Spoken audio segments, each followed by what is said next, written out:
વડોદરા મહાનગરપાલિકાની દર મંગળવારે મળતી રિવ્યુ બેઠક પાલિકાની વડી કચેરી ખાતે મળી હતી, જેમાં ખાસ કરીને પૂરતા પ્રેશરથી અને ચોખ્ખું પાણી મળી રહે તે માટે ખાસ મંથન કરવામાં આવ્યું છે.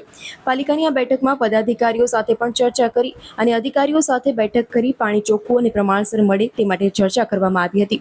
ગેરકાયદેસર કનેક્શન મેળવી પાણી મેળવતા તત્વોની સામે પણ કાર્યવાહી કરવાની વાત કરવામાં આવી છે. ગંદુ પાણીથી છુટકારો મળે તે માટે સૂચના આપવામાં આવી છે. અલગ અલગ ઝોનમાં પ્રમાણસર પાણી પહોંચે તે માટે પણ પ્રયત્ન હાથ ધરવામાં આવ્યા છે. તો આ સાથે અગાઉના કામો બાબતે રિવ્યુ લેવામાં આવ્યા હતા અને જે કામ પ્રગતિ હેઠળ છે તે ઝડપી પૂરા કરવા માટે સૂચના પણ આપવામાં આવી હતી. વધુ માહિતી મ્યુનિસિપલ કમિશનર અરુણ મહેશ બાબુએ આપી હતી. આજે જે રિવ્યુ મીટિંગ મંગળવારનું એન્યુઅલ રિવ્યુ મીટિંગ હતી, આ રિવ્યુ મીટિંગમાં આપણે ખાસ કરીને સૌથી પહેલા સવારે પદાધિકારીઓ સાથે પણ જે મીટિંગ કરી હતી, આ સિટીમાં પાણીની સમસ્યાને લઈને અમે મીટિંગ કરી હતી. ખાસ કરીને ઈસ્ટ ઝોનમાં 2 વોર્ડ્સ અને નોર્થ ઝોનમાં 1 વોર્ડમાં જે સમસ્યાઓ કરી રહ્યા છે, એક લો પ્રેશરનું અને થોડું ઘણું ઇસ્યુઝમાં કન્ટામિનેશન ઇસ્યુઝ અને પૂરતું પાણી પહોંચાડવાની જવાબદારી જે હતી એ બધાની ઉપર ડિસ્કશન સવારથી ચાલુ હતું. સાથે સાથે જે ઇલીગલ કનેક્શન્સ અને ઇલીગલ મોટર્સથી લોકો પાણી ચોરી કરી રહ્યા છે એના ઉપર પણ સતત કાર્યવાહી કરવા માટે અને અમુક અમારે એમાં પણ ધ્યાનમાં આવ્યું છે કે બિનજરૂરી લોકો જે એમની પોતાની જવાબદારી છે એ છોડીને કોર્પોરેશનનું ટેન્કર્સ મંગાવવાનું પણ કામગીરી શરૂ કરી એ પણ અમારા ધ્યાનમાં આવી છે. એના ઉપર સતત કાર્યવાહી કરવા માટે કડક કાર્યવાહી કરવા માટે પણ પાણી પુરવઠા ડિપાર્ટમેન્ટને સૂચના આપી છે. અને જે અત્યારે પાણીનું ઘટ છે એમાં 2 વસ્તુ છે, એક નેચરલ પણ છે અને એક આર્ટિફિશિયલી ક્રિએટેડ પણ છે. જે નેચરલ ઘટ છે અને જેન્યુઇન લોકોને પાણી મળવાનું છે એના માટે અમે એસોસિએશન સાથે વાત કરીને પણ વધારાનું પાણી મંગાવવાનું પણ નિર્ણય લીધું છે. 1 મહિના માટે થોડું વધારાનું પાણી અમે એક્સેસ મંગાવીશું, કારણ કે આ વખતે વરસાદ ગયા વખતે મે મહિનામાં આવ્યો, આ વખતે થોડું મોડું થઈ રહ્યા છે, એટલે અમે થોડું પાણી એક્સ્ટ્રા એસોસિએશનમાંથી લેવાનું નિર્ણય લીધો. કરીને પાણીનું જે સમસ્યા છે એ પૂરું કરવા માટે 2-3 દિવસની અંદર આવીશું, સોર્ટ આઉટ કરવા માટે નિર્ણય લીધો છે. અને જે બિનજરૂરી આર્ટિફિશિયલી જેની જવાબદારી હતી અમુક ફ્લેટ્સમાં સોસાયટીઝમાં પોતાનો સંપ બનાવવા માટે, એ કર્યા વગર પણ અનનેસેસરી ખોટા ડિમાન્ડથી ટેન્કર્સ મંગાવી રહ્યા છે, એ અમારા ધ્યાનમાં આવે છે. એના ઉપર પણ સતત કાર્યવાહી કરવા માટે અને જે ઇલીગલ કનેક્શનો લીધીને પાણી ચોરી કરી રહ્યા છે, ઇલીગલ મોટર્સ લગાવીને પાણી ખેંચી રહ્યા છે, આ બધા ઉપર કડક કાર્યવાહી કરવા. સેકન્ડ, જે ડ્રેનેજનું જે પાણીનું ડ્રેનેજના કનેક્શન્સ અને ડ્રેનેજનું લાઇન્સ જે 15 જૂન પહેલા પૂરું કરવાની હતી એના ઉપર પણ રિવ્યુ કર્યું છે. એ આવનારા લગભગ 3-4 દિવસની અંદર આ બધું કામ પૂરું કરવા માટે સૂચના આપી છે. ગુરુવારે એનું પણ એક ફરી રિવ્યુ કરવાનું. રોડ્સમાં પણ પેચવર્કનું કામ અત્યારે જે ચાલી રહ્યા છે એ બધા પ્રી મોન્સૂન એક્ટિવિટીના સાથે સાથે એને પૂરું કરવા માટે અમે એ નિર્ણય લીધેલા છે. એટલે આવનારા દિવસોમાં આ રોડ, ડ્રેનેજ અને પાણીનું જે ઝોનલ લેવલનું કામ છે એ પણ પૂરું થશે.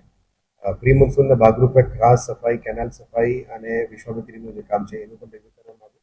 આવતીકાલે ફિલ્ડ વિઝિટમાં પણ Vishwamitri related catch the rain પ્રોજેક્ટનું જે બફર લેક્સનું એક્સટેન્શન કામગીરી છે એ પણ વિઝિટમાં કરવાના છે. અને એસએસએનએલમાંથી જે 125 એમએલડી પાણી સિટીમાં લાવવા માટે જે લાઇન જોડાણનું કામગીરી છે એ સાઇટ પણ અમે વિઝિટ કરવાના છે. એટલા મહિના અંત સુધી અમારા પ્લાનિંગ એવું છે કે 75 એમએલડી પાણી ઈસ્ટ ઝોન, સાઉથ ઝોન અને નોર્થ ઝોન માટે હવે પૂરું પાડી શકાય, જેનાથી આ પાણીનું સમસ્યા હલ થઈ શકે એ બાબતનો નિર્ણય લેવામાં આવ્યો છે. સાથે ટ્રાફિકની સમસ્યા માટે ટ્રાફિક પોલીસ સાથે પણ એક મિટિંગ આવતા અઠવાડિયામાં કરવાના છે પોલીસ કમિશનર સાથે, જેનાથી ટ્રાફિકની સમસ્યા હલ થઈ શકે.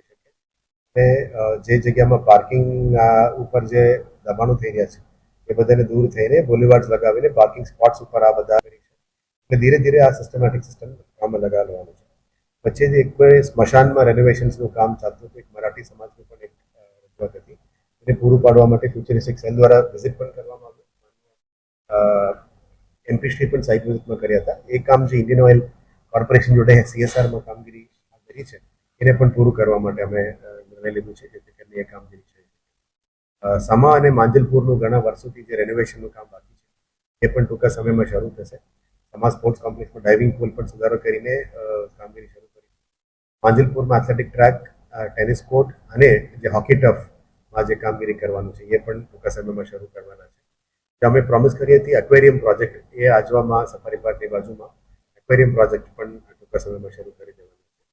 અને સિટીમાં જે બાયોડાયવર્સિટી સ્ટડી, જે અત્યારે પ્લાન્ટેશન ચાલી રહ્યા છે, 1 મિલિયન ટ્રીઝ ચાલી રહ્યા છે, નવા પ્લાન્ટેશન સ્કીમો અત્યારે આખા સિટીમાં ચાલી રહી છે, ત્યારે સાથે સાથ સિટીમાં કેટલું બાયોડાયવર્સિટી છે, કેટલું કાર્બન સેક્યુસ્ટ્રેશન થાય છે, કેટલા ક્યાં ક્યાં હીટ આઇલેન્ડ્સ છે, એ બધાને સ્ટડી કરીને એના આધારે પ્લાન્ટેશન્સ કરવાનું કામગીરી પણ શરૂ કરી દેવાના છે. મંગલ પાંડે થી લઈને અગોરા મોલ સુધીનું જે સાઈડમાં તૂટેલું ફેન્સીસ છે એને પણ ઘણા સમયથી રિપેર કરવાની બાકી છે. એમાં પણ નવું કરવાનો આપણે નિર્ણય લીધી છે. આવનારા દિવસોમાંથી વિશ્વામિત્રી રિવરફ્રન્ટની પ્લાનિંગ છે, એનું પણ પ્લાનિંગ ડીપીઆર બધું રેડી થઈ રહ્યા છે અને આગળ વધારવા માટે કરીશું. Ring road, VUDA ring road જે છે એમાં પણ જે 2 પેચેસ બાકી છે એને પણ ટૂંકા સમયમાં રેડી કરીને વુડા રિંગ રોડની 28 કિલોમીટર રોડ 90% રેડી થઈ ગયું છે. 10% જે કામગીરી બાકી છે એને પણ પૂરું કરીશું. લગભગ 10 થી 15 દિવસની અંદર વડોદરા શહેરની અંદર યુનિફોર્મ સિસ્ટમ અમે જે મહાનગરપાલિકાના અધિકારીઓ અને કર્મચારીઓ માટે યુનિફોર્મ સિસ્ટમ ઇન્ટ્રોડ્યુસ કરવાની હતી, ટૂંકા સમયમાં ઇન્ટ્રોડ્યુસ કરી દેવામાં આવશે. અને સાથે સાથ જે ફાયર એન્જિન્સ અને ફાયર સ્ટાફની ભરતી જે બાકી છે એ પણ ટૂંકા સમયમાં કરી દેવામાં આવશે. આપ જાણો છો કે સુરસાગર આરતીની પણ જે પ્રોમિસ કરી હતી, સુરસાગર આરતી લાઇટિંગ સાઉન્ડ શો અને લેઝર શોની જે કામ છે એ પણ શરૂ કરી દેવામાં આવ્યું છે.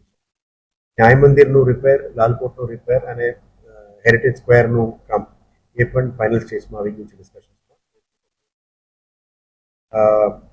સાથે સાથ સ્પોર્ટ્સ અંડર બ્રિજેસમાં પ્રગતિ અને આવનારા દિવસોમાં સ્પોર્ટ્સ સ્ટેડિયમ્સ અને ઓડિટોરિયમ્સ એની પણ આવા અઠવાડિયામાં જ પ્લાનિંગ બધું ફાઇનલ થશે અને ધીરે ધીરે એક એક કરીને ટેન્ડરિંગ કરીને અમલ જેવા માટે નક્કી કર્યું છે. એડવર્ટાઇઝમેન્ટના કારણે જે નુકસાન થઈ રહ્યા છે સિટીમાં એનું પણ થોડું ચર્ચા કરવામાં આવી છે અને સિસ્ટમને સારી રીતે કેવી રીતે કરી શકાય એ બાબતમાં પણ ચર્ચા કરવામાં આવી છે. અને આવનારા હેરિટેજ સર્કિટ જે બનાવી રહ્યા છે એમાં પણ ટૂંકા સમયમાં બતાવીશું. આપ જાણો છો કે 29-30 તારીખ વડોદરામાં રિજનલ વાઇબ્રન્ટ ગુજરાત સમિટ આયોજન ઇન્ડસ્ટ્રીઝ ડિપાર્ટમેન્ટ એમાં પણ સિટીમાં કામગીરી શરૂ કરવાના છે. એમાં ઇન્ફ્રાસ્ટ્રક્ચર એડિશન્સ, બ્યુટિફિકેશન અને કયા જગ્યામાં એક્ઝિબિશન્સ આ બધા ઉપર પણ ઇન્ડસ્ટ્રીઝ ડિપાર્ટમેન્ટ સાથે અમે ચર્ચા કરવા કરીને રિજનલ વાઇબ્રન્ટ ગુજરાતનું જે પણ કર્યા છે એ પણ આગળ લઈ જવા માટે નક્કી કર્યું છે. અને આવનારા દિવસોમાં જે ભરતી અને બઢતી ઘણા સમયથી પેન્ડિંગ છે એ પણ ટૂંકા સમયમાં આગળ લઈ જવામાં લઈશું. એ લોકોની પ્રમોશન્સ જે બાકી છે એ પણ આપવામાં આવશે. એ લોકોનું ડાયરેક્ટ રિક્રુટમેન્ટ અને ઇન્ટરનલ પ્રમોશન્સ એ બનાવ પર પણ ફોકસ કરવા માટે નક્કી કર્યું છે. અને મેજર પ્રોજેક્ટ જે બજેટમાં અમે જાહેર કરવામાં આવી હતી ગયા બજેટમાં એ પણ એક પ્રોજેક્ટ વાઇઝ 5 ડેપ્ટી કમિશનરની જવાબદારી લઈને એક પ્રોજેક્ટ વાઇઝ લેવાનું એટલે સમા લિનિયર કેનાલ, જે સેવાસી લિનિયર કેનાલ અને સમા સાયકલિંગ ટ્રેક એમાં પણ ટૂંકા સમયમાં અને ગોત્રી ગાર્ડનમાં જે યોગ સ્ટુડિયો બન્યું છે એ પણ ટૂંકા સમયમાં અમે લોકાર્પણ સુધી લઈ જવાના છે. આ લોકાર્પણ થયા પછી તમામ મેજર ગાર્ડન્સમાં 19 વોર્ડમાં જે અમે કીધું છે યોગા સ્ટુડિયોઝ અને લાઇબ્રેરીઝનું પણ કામ. મૂળ જો ગ્રાઉન્ડ લેવલમાં જે પદાધિકારીઓ સભાસદોની જે માંગણીઓ છે, શુદ્ધ પાણી, ડ્રેનેજ, સારા રોડ્સ અને પ્રોપર સાફ સફાઈ એના ઉપર વધારે અત્યારે રિજનલ ડીએમસીસ પાસે, ઝોનલ ડીએમસીસ પાસે કોર્ડિનેશન મિટિંગ ચાલી રહ્યા છે. એમના માંગણીઓ પ્રમાણે કામગીરી ગ્રાઉન્ડ લેવલમાં પૂરું કરવા માટે પણ એમને સૂચના આપી. આવનારા દિવસોમાં ફિલ્ડ વિઝિટ્સમાં એ પ્રમાણિત આપવામાં આવશે કે પાણી, ડ્રેનેજ અને રોડ્સ અને સફાઈનું જે પણ ખામીઓ છે એ પણ કરી શકાય એ બાબતનો અત્યારે તૈયારી સાથે